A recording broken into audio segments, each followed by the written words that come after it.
आप सभी ने देखा होगा कि आईपीसीसी ने हाल ही में अपनी छठी मूल्यांकन रिपोर्ट जारी की है और इस रिपोर्ट में आईपीसीसी ने बताया है कि किस तरीके से पर्यावरण में जो हो रहा बदलाव है वो पूरी मानव जाति के लिए एक बहुत बड़ा खतरा लेकर के आ रहा है।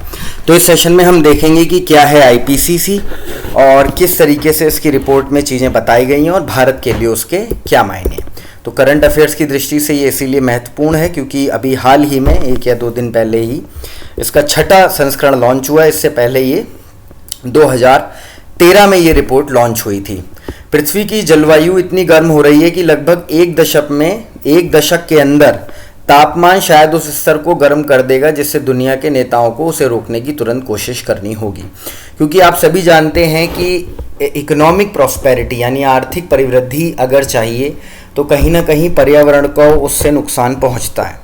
तो ये हर देश के राजनेताओं की और कहीं ना कहीं इन टर्न, क्योंकि अब ज़्यादातर देश डेमोक्रेसी हैं, तो लोगों की ये जिम्मेदारी बनती है कि कहीं ना कहीं कॉम्प्रोमाइज़ किया जाए आर्थिक समृद्धि को और सस्टेनेबल डेवलपमेंट यानी संधारणीय विकास की तरफ इस तरीके से विकास किया जाए कि पर्यावरण और आर्थिक वृद्धि दोनों में एक सामंजस्य बना रहे, एक इक्विलिब्रियम जो है वो बना रहे।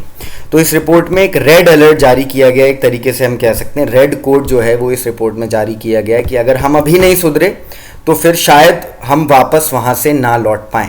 एंटोनियो गुटारेस जो यूएन के इस समय जनरल सेक्रेटरी हैं, उन्होंने जो अपना ट्वीट किया उसमें उन्होंने इसी तरीके की लैंग्वेज का इस्तेमाल किया।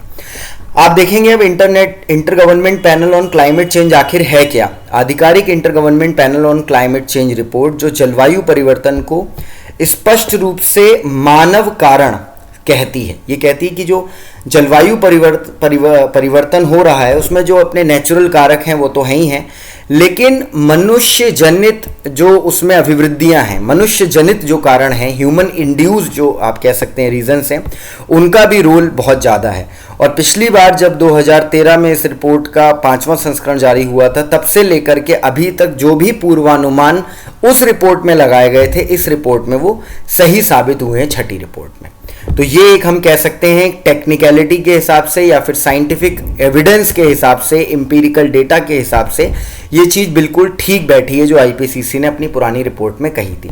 What is IPCC? आखिर आईपीसीसी है क्या? Inter government panel on climate change. नाम से ही आपको समझ में आ रहा होगा कि कई देशों की सरकारों के बीच में ये एक आपस में समझौता प्रकार की एक प्रक्रिया है जो कि क्लाइमेट चेंज को पढ़ती है, उससे रिलेटेड जो साइंटिफिक मेथड्स हैं वो ये निकालती है। आप ध्यान रखिएगा, इसमें बहुत महत्वपूर्ण बात ये है आपके जानने के लिए कि आईपीसीसी अपनी तरफ से कोई एक्शन प्रपोज करता है, सिर्फ कोई एक्शन लेता नहीं है, ना ही उसको लेकर के कोई डायरेक्शन देता है। ये केवल अलग अलग देशों को या जो भी देश इससे किसी मामले पर राय मांगते हैं या यूएन अगर राय मांगता है या G20 कंट्रीज राय मांगते हैं तो वहाँ पर एक साइंटिफिक ये रिसर्च करते हैं, उस रिसर्च के द्वारा अपनी रिकमेंडेशन देते हैं। अब वो रिकमेंडेशन किस तरीके से करनी है ये जिम्मेवारी उन देशों की होती है।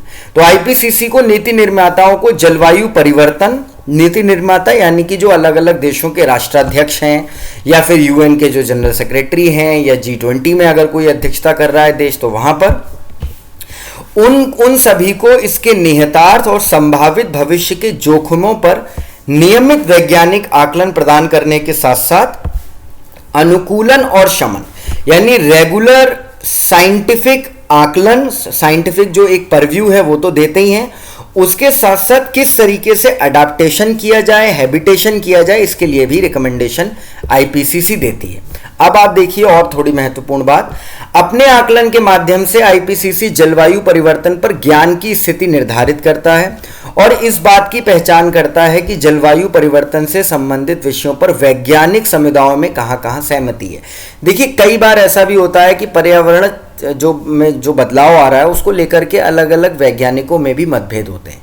कुछ लोगों का कहना है कि ये एक अर्थ का एक साइकिल है जिससे कि ये एक हीट साइकिल चल रहा है जिस वजह से ये जो हीटिंग हो रही है, तापमान में लगातार वृद्धि देखने को मिल रही है। आप सभी जानते हैं कि जो सबसे 7 गर्म साल रहे हैं रिकॉर्डेड हिस्ट्री में वो 2010 के बाद के रहे हैं।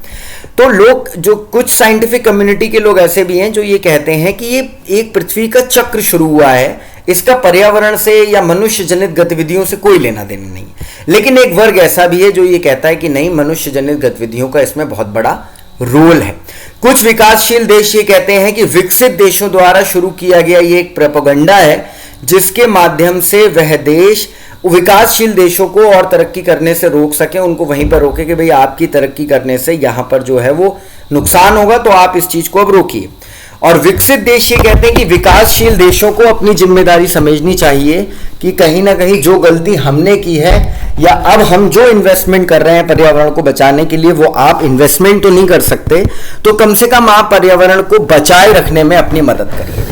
तो इस तरीके से अब यहां पर सहमति निर्धारित करने के लिए आईपीसीसी बीच में आता है कि कौन सा बीच का रास्ता हो सकता है। एक रिपोर्ट तैयार की जाती है, उसकी समीक्षा की जाती है और कई चरणों में उसका आकलन होता है ताकि निष्पक्षता और पारदर्शिता भी बनी रहे।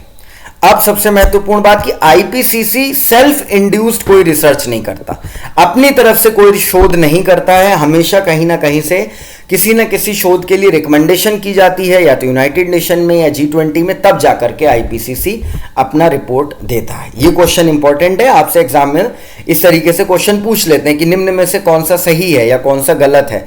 तो अब ये रिपोर्ट आईपीसीसी ने दी है, तो बहुत से लोग ये सोच सकते हैं कि आईपीसीसी सेल्फ इंड्यूस रिसर्च करता है, लेकिन ऐसा नहीं है। आईपीसीसी हमेशा रिकमेंडेड रिसर्च करता है। तो अब हम आगे बढ़ेंगे सेशन में। आईपीसीसी की रिपोर्ट जो होती हैं वो तटस्थ होती हैं, यानी न्यूट्रल होती हैं, पॉलिसी रिलेटेड होती हैं, लेकिन नीति निर्देशात्मक नहीं होती हैं। पॉलिसी क्या होनी चाहिए और सबके लिए एक जैसी होनी चाहिए, ये चीज तो आईपीसीसी बताता है, लेकिन डायरेक्टिव्स कोई नहीं देता है कि आप ये करिए या ये मत करिए, इससे कोई लेना देना नहीं है। मान लीजिए भारत ने भी अगर अपना नेशनली जो डिटरमाइंड कंट्रीब्यूशंस हैं पेरिस समझौते के बाद जो निकल करके आए हैं, तो भारत ने अपना टारगेट बनाया है कि भाई 2030 तक हम सिंगल यूज प्लास्टिक को बंद करेंगे या इस अलग अलग तरीकों से पर्यावरण पर होने वाले प्रभाव को कम करेंगे, कार्बन जो हमारा एमिशन होता है उसको कम करेंगे, और 1.5 डिग्री सेल्सियस का जो प्री इंडस्ट्रियल लेवल का टारगेट है, वहां तक भारत उन चुनिंदा देशों में से एक है जो ऐसा जिसने ये रास्ता चुना है। तो आईपीसीसी का इससे कोई लेना देना नहीं, ये भारत के अपने नेशनली डिटरमाइंड कंट्रीब्यूशन है, इसमें आईपीसीसी का कोई रोल नहीं। तो आईपीसीसी कभी भी पॉलिसी डायरेक्टिव नहीं देता, नीति निर्देश नहीं देता कि ये करना चाहिए या ये नहीं करना चाहिए। हालांकि अंतर्राष्ट्रीय वार्ताओं में, मूल्यांकन रिपोर्टों में इसके इनपुट की बहुत वैल्यू होती है। कब बनाई आईपीसीसी? 1988 में संयुक्त राष्ट्र पर्यावरण प्रोग्राम यूएनईपी, जिसके कि 50 साल पूरे हो रहे हैं अगले साल 2022 में, उसके रिकमेंडेशंस पर और वर्ल्ड मेटीरियोलॉजिकल ऑर्गेनाइजेशन, विश्व मौसम विज्ञान संगठन की रिकमेंडेशन पर 1988 में आईपीसीसी का निर्माण हुआ और 195 देश इसके सदस्य हैं इस समय। तो आईपीसीसी का आप देख सकते हैं बहुत महत्वपूर्ण योगदान है। इस सेशन के कंटेंट को आप नोट करेंगे। एग्जाम रेस हिंदी को जरूर सब्सक्राइब करिए, बेल नोटिफिकेशन आइकन को प्रेस करिए ताकि इसी तरीके के सेशन आपको रोज मिलते रहे। That's all.